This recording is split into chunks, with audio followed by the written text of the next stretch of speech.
La transizione energetica non è un problema complicato, ma è un problema complesso. Faccio questa distinzione perché se fosse semplicemente complicato, oggi con le potenze dell'intelligenza artificiale potremmo avere le soluzioni e l'identificazione di quella che è la miglior strada, il minor costo e la più sicura. In realtà è complesso perché ci sono molti fattori che si autoinfluenzano tra di loro e esiste un contesto esterno che cambia le condizioni continuamente. Quindi da questo punto di vista ci vogliono due aspetti fondamentali. Uno, una programmazione che poi va rispettata nel tempo, che sappia disegnare quello che è il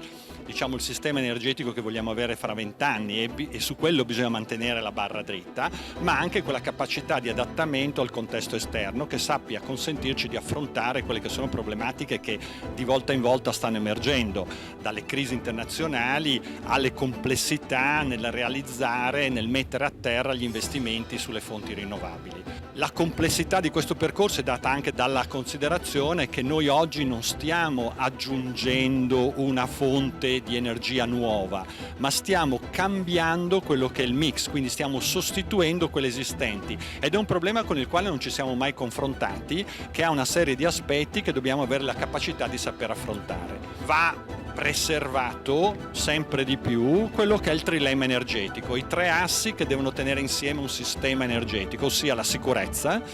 ossia la sostenibilità, quindi la decarbonizzazione, ma anche la sostenibilità per le imprese e per i cittadini. Ecco, questa equazione ha una sua difficoltà intrinseca, soprattutto in un momento in cui appunto le crisi internazionali creano